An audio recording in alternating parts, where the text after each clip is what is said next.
Welcome to another episode of Camping with Steve in the mountains of BC. We are going to start the fire, we are going to cook a meal, you know, the usual stuff that we always do. And then there's a big day, going to do some gold panning in the morning tomorrow after I hunker down for the night and get a good sleep. So stay tuned, fire time. It's that mosquito time again, so I'm going to start the fire. Got the my secret concoction in there. It should ignite without too much of a problem. And of course, we are camping with Steve.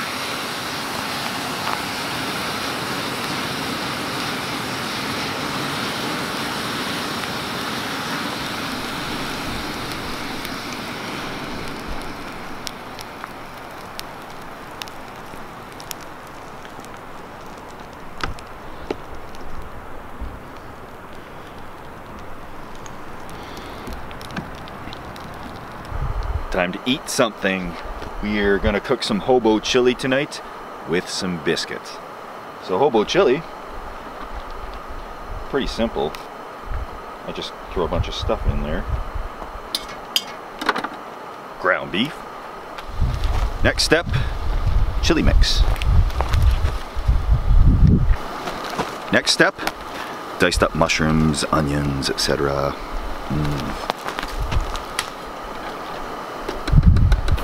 Can of actual chili for good luck. I know I could have just made regular chili. Next step, smidgen of water for good luck. And stir it up and cook it. Throw it on low and cover it up. Can't have chili without biscuits. So we've got Bisquick, mixed it up. I'm gonna cook it in the barbecue here, because it's kind of like an oven, and we've got it, so why not? It's a little dark out here, but that's life. Yeah, they're a little ugly looking, but whatever. It's camping biscuits.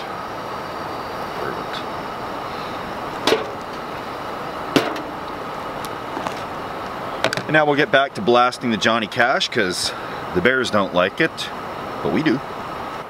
Yum, yum, yum. The biscuits actually turned out pretty good for in the barbecue. And the chili is, well, it's just chili. So, gonna eat this, hunker down, and in the morning we have a few good spots to explore.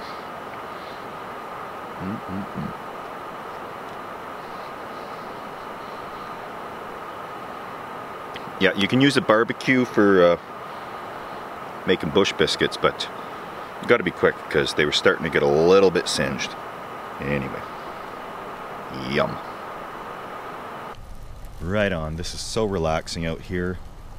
Nice little fire. Gonna turn on the electric fence for the night.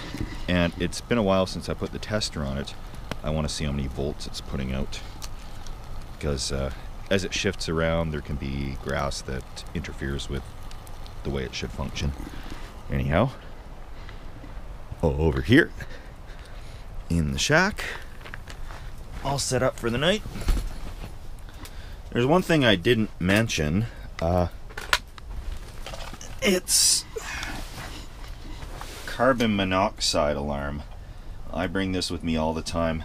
I don't always completely mention it, because I can't mention everything in every video, but it's always there. You don't want any problems in the middle of the night. Speaking of which, I also have, I keep a knife in this Olfa, in this pouch beside the bed. That way, if there is a problem and I have to cut my way out of the tent, I can easily do that. That's pretty much it. Got the Eco fan going. Blows the heat around the tent. So that's pretty much it. Going to edit up more video and hunker down for the night. And then in the morning we got another full day of exploring, adventures, gold mining, etc, etc, etc. So I'll see you guys in the morning for breakfast. Good morning from the mountains. We're gonna make some breakfast, except our breakfast is gonna be yesterday's leftover chili because we made an awful lot of that. I don't like to waste food. So we got some stuff to do. Gonna go explore. There's a lake down there I want to check out. Gonna hook up our electric fence a little bit differently so we can control it from the outside. Gonna stick a gold pan in the river. Gotta get supplies. Gotta do a lot of stuff today, so we should be pretty productive, and we'll just keep going.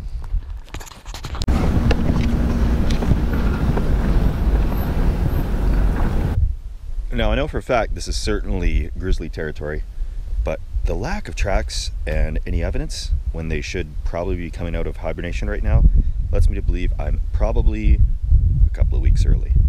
That's okay, because I'm going to be back here in a couple of weeks for quite a while with a beautiful wife. So it is just a great place. I love this. It's truly God's country. We found a lake. Campfires prohibited. Day use only. Yeah, they sound like fun people.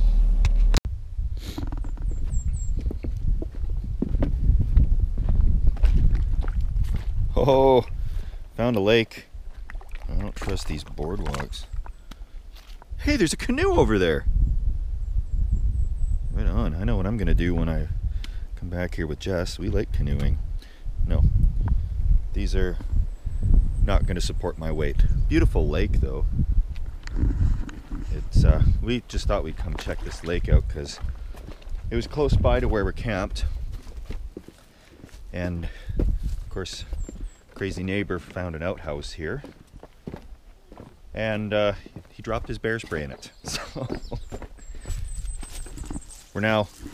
we're operating with one bear spray, and yeah, so be careful with your bear spray if you're using an outhouse.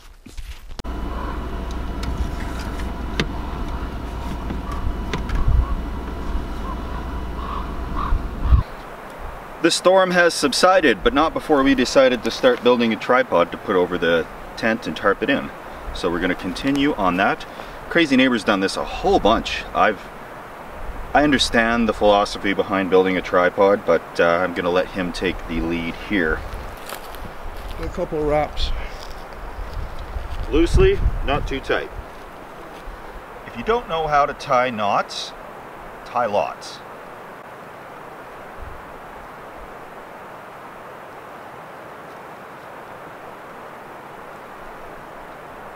I don't know how to tie knots.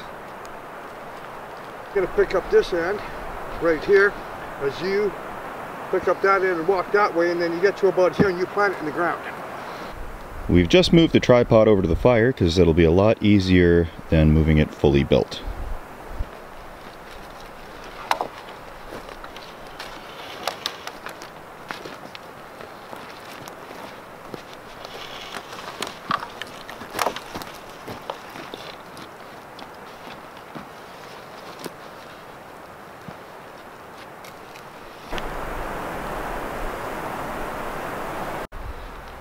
And there we go, all protected from the wind, which has died down as soon as we got it finished. So I'm not hoping for more wind, but if it does come, we're ready.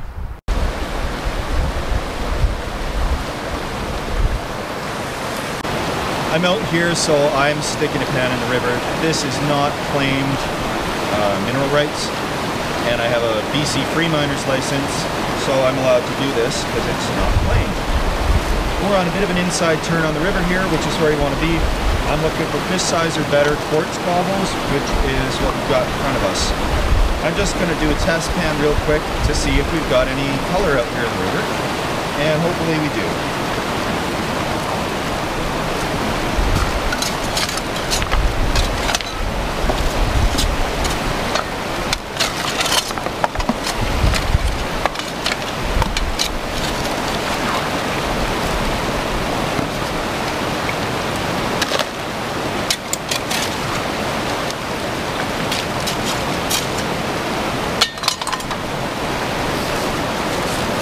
Steve, the screen died.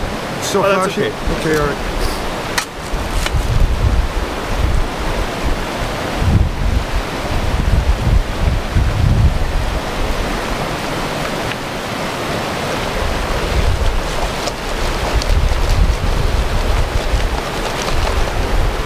don't come across such a nice easy spot to do test pan.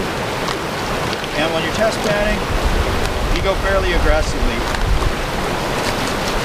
Because the goal is to see, basically just see if there's any gold in the creek at all. Stratify, pick out the bigger stuff because I didn't bring my screen with me.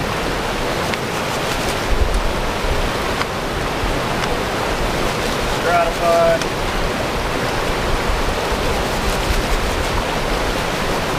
Keep this part of the pan at the lowest spot because that's where the gold's going to collect. Right at the bottom, when you shake it up, it's a slurry, and it all settles back down.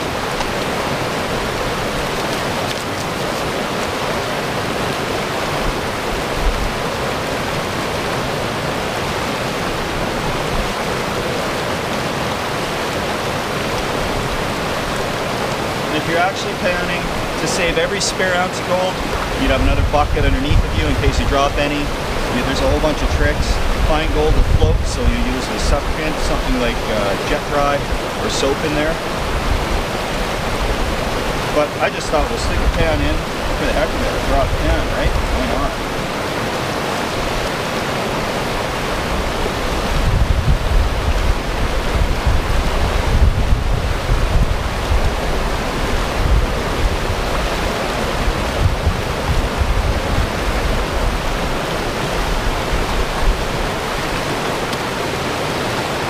No nuggets.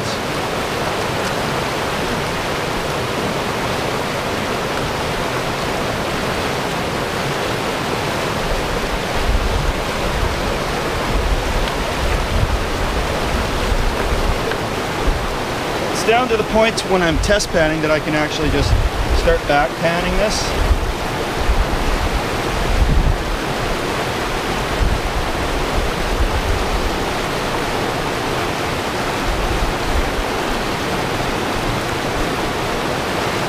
Now, if we get closer up into there, you can actually see some gold particles right in there. Those are all fine flour gold. And that's a good indication that there should be some gold in this creek here. I don't see a lot of black sands, just a lot of kind of really fine flour gold is what you call it. There's enough there. I may actually just stake the mineral claims on this because yeah, I don't know if that can be seen from that camera, but I'll put the other camera on it and we'll see what we got. So successful little bit of gold panning there. Now you're gold mining with Steve.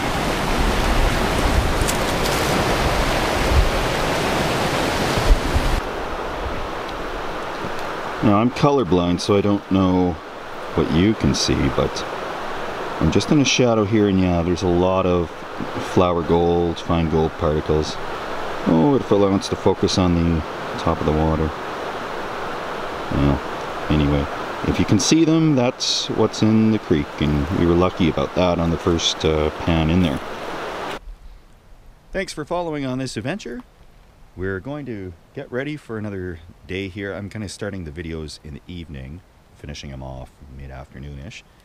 So thanks for watching so far. If you haven't subscribed and you like it, you know what to do. And if you don't like it, you can also subscribe. Thanks a lot. Now you're camping with Steve.